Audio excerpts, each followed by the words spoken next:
नमस्कार। भाषा ज्ञान पर आधारित हमारे चैनल हिंदी जगत में एक बार फिर आपका स्वागत है। हमारा आज का वीडियो कक्षा 12वीं की पाठ्य पुस्तक आरोह भाग 2 के अंतर्गत रघुवीर सहाय जी द्वारा रचित पद्य पाठ कैमरे में बंद अपाहिज के सार, पाठ्य पुस्तक के प्रश्न उत्तर एवं अन्य महत्वपूर्ण प्रश्न उत्तरों पर आधारित है। इस पाठ की विस्तृत व्याख्या एवं बहुवैकल्पिक प्रश्नों पर आधारित हमारे वीडियोस आप ऑलरेडी देख चुके हैं। तो आइए आज का वीडियो प्रारंभ करते हैं कविता पाठ के सार से। कविता का सार। कविता कैमरे में बंद अपाहिज रघुवीर सहाय जी द्वारा रचित काव्य संग्रह लोग भूल गए हैं से ली गई है। कविता में दूरदर्शन कर्मियों की संवेदनहीनता और क्रूरता पर प्रकाश डाला गया है। मीडिया कर्मियों की व्यावसायिक क्रूरता पर गहरा प्रहार करते हुए कवि ने उन सभी लोगों की ओर इशारा किया है जो दूसरों के दुख दर्द, यातना, वेदना आदि को बेचकर अपने स्वार्थों की पूर्ति करना चाहते हैं।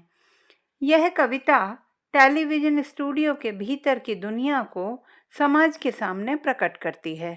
अपाहिज को कैमरे के सामने लाकर उनसे बड़े क्रूर प्रश्न पूछे जाते हैं। उनकी पीड़ा को कुरेदते हुए प्रश्नकर्ता उसे रुलाने की कोशिश करता है ताकि अपने कार्यक्रम में रोचकता और दर्शकों में करुणा जागृत कर सके। वह इसे सामाजिक उद्देश्य की संज्ञा देता है, परंतु उसका वाक्य पर्दे पर वक्त की कीमत है उसकी संवेदनहीनता और व्यावसायिकता की पोल खोल देता है। अब बात करते हैं पाठ्यपुस्तक के प्रश्नों की। प्रश्न 1। कविता में कुछ पंक्तियां कोष्ठकों में रखी गई हैं। आपकी समझ में इसका क्या औचित्य है? उत्तर। कविता में कुछ पंक्तियां कोष्ठकों में रखी गई हैं जो कवि के मुख्य उद्देश्य को अभिव्यक्त करती हैं। ये पंक्तियां इसलिए अलग रखी गई हैं क्योंकि ये अलग अलग लोगों को संबोधित हैं। जैसे कैमरामैन को, कैमरा दिखाओ इसे बड़ा बड़ा, कैमरा बस करो, नहीं हुआ रहने दो, पर्दे पर वक्त की कीमत है। दर्शकों को, हम खुद इशारे से बताएंगे कि क्या ऐसा? यह प्रश्न पूछा नहीं जाएगा। अपंग को, यह अवसर खो देंगे। स्वयं से, बस थोड़ी कसर रह गई। प्रश्न 2। कैमरे में बंद अपाहिज करुणा के मुखौटे में छिपी क्रूरता की कविता है, विचार कीजिए। उत्तर। कैमरे में बंद अपाहिज कविता करुणा के मुखौटे में छिपी क्रूरता को अभिव्यक्त करती है। सामाजिक उद्देश्य के नाम पर बने इस कार्यक्रम में करुणा का बनावटी मुखौटा नजर आता है। कार्यक्रम का वास्तविक उद्देश्य चैनल के लिए एक बिकाऊ कार्यक्रम बनाना है। सामाजिक कार्यक्रम के नाम पर किसी अपाहिज की पीड़ा, उसके दुख दर्द को बेचकर धन एवं प्रसिद्धि प्राप्त करने का प्रयास किया गया है। वास्तविकता में उसे अपंग की पीड़ा से कोई सहानुभूति नहीं है। साक्षात्कार में अपाहिज से पूछे जाने वाले प्रश्न अत्यंत बेहुदा हैं। यथा, आप क्या अपाहिज हैं? आप क्यों अपाहिज हैं?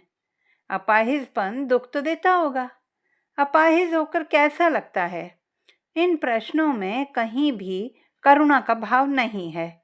अपने स्वार्थ के लिए किसी अपाहिज का मजाक बनाया जाना क्रूरता ही तो है। प्रश्न 3। हम समर्थ शक्तिमान और हम एक दुर्बल को लाएंगे।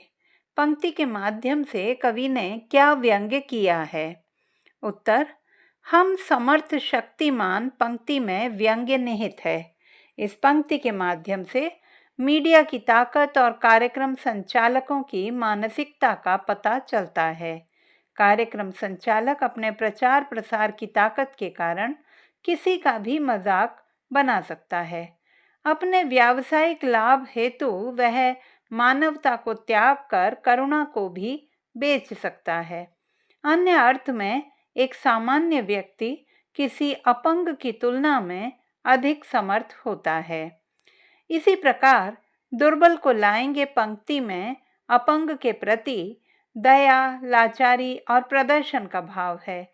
इससे ध्वनित होता है कि कार्यक्रम संचालक किसी अपंग व्यक्ति को सबके सामने उसकी अपंगता का प्रदर्शन करने, टीका टिप्पणी करने, अटपटे प्रश्न करने और संचालक की इच्छा अनुसार सबके सामने रोने के लिए विवश करता है। मानो शक्तिशालियों के बीच दुर्बल को खड़ा करना कोई खेल तमाशा हो। प्रश्न 4। यदि शारीरिक रूप से चुनौती का सामना कर रहे व्यक्ति और दर्शक दोनों एक साथ रोने लगेंगे तो उससे प्रश्नकर्ता का कौन सा उद्देश्य पूरा होगा? उत्तर: कार्यक्रम संचालक का एकमात्र उद्देश्य अपने कार्यक्रम को लोकप्रिय बनाना है ताकि वह व्यावसायिक सफलताओं की ऊंचाइयों को छू सके। इस उपलब्धि के लिए वह किसी भी तरीके को अपनाने के लिए तैयार होता है। कविता में वह कार्यक्रम के माध्यम से अपंग के जिस दुख दर्द को छलकाना चाहता था वह पूरी तरह से छलक गया। यहाँ तक कि दर्शकों की आंखों से भी आंसू उमड़ पड़े, जो कि कार्यक्रम की सफलता का सूचक है। प्रश्न 5। पर्दे पर वक्त की कीमत है कहकर कवि ने पूरे साक्षात्कार के प्रति अपना नजरिया किस रूप में रखा है? उत्तर: पर्दे पर वक्त की कीमत है पंक्ति के माध्यम से कवि पूरे साक्षात्कार के प्रति अपने व्यावसायिक नजरिए को प्रस्तुत करता है। सामाजिक संवेदनशीलता के जीते जागते उदाहरण स्वरूप इस कविता में कार्यक्रम संचालक को व्यक्ति की पीड़ा से कोई मतलब नहीं होता। वे अपंग की पीड़ा को कम करने के बजाय बढ़ा चढ़ाकर दिखाना चाहते हैं ताकि करुणा को व्यावसायिक लाभ में बदला जा सके। पर्दे पर दिखाए जाने वाले कार्यक्रम की कीमत समय के अनुसार होती है। यहाँ तक कि संचालकों की अपंग के प्रति सहानुभूति भी बनावटी होती है। आज आयोजक सामाजिक उद्देश्य से युक्त कार्यक्रमों के नाम पर संवेदनाओं के माध्यम से धन कमाने को अधिक महत्व देने लगे हैं। यह समाज में बढ़ती स्वार्थी एवं संकुचित मनोवृत्ति का परिचायक है। अब एक नजर डालते हैं कुछ अन्य महत्वपूर्ण प्रश्नों पर। प्रश्न 1। संचालकों द्वारा अपाहिज को संकेत से बताने का उद्देश्य क्या था? उत्तर: संचालक चाहता था कि अपाहिज अपनी पीड़ा को उस ढंग से बताए जैसा कि वे चाहते हैं। इसीलिए जब अपाहिज अपनी पीड़ा को व्यक्त करने में असमर्थ होता है तो वह उसे संकेत से अभिव्यक्ति का ढंग समझाते हैं। उनका एकमात्र उद्देश्य अपने कार्यक्रम में रोचकता लाना था। प्रश्न 2। साक्षात्कार के अंत में कार्यक्रम संचालक किस बात पर मुस्कुराता है? उसकी मुस्कुराहट में क्या छिपा है? उत्तर: कार्यक्रम के अंत में साक्षात्कार संचालक अपने कार्यक्रम के सफल होने की खुशी में मुस्कुराता है। इस मुस्कुराहट में मीडिया की संवेदनशीलता छिपी हुई है। इसमें पीड़ित के प्रति सहानुभूति नहीं बल्कि अपनी व्यावसायिक उद्देश्य की सफलता निहित है। प्रश्न 3। अपाहिज अपने दुख के बारे में क्यों नहीं बता पाता? उत्तर: अपाहिज अपने दुख के बारे में उत्तर नहीं दे पाता क्योंकि प्रश्नकर्ता अपाहिज से उसकी विकलांगता और उससे संबंधित कष्टों के बारे में लगातार प्रश्न पूछता जा रहा था। उसके प्रश्न अपाहिज को असहज बना रहे थे। वास्तविकता में वह अपने जीवन की इस कमी को स्वीकार कर चुका है और समाज के समक्ष प्रदर्शन की वस्तु नहीं बनना चाहता। वह प्रश्नकर्ता द्वारा शीघ्रतापूर्वक पूछे जाने वाले प्रश्नों एवं उसकी मानसिकता को समझने में स्वयं को असमर्थ पाता है। प्रश्न 4।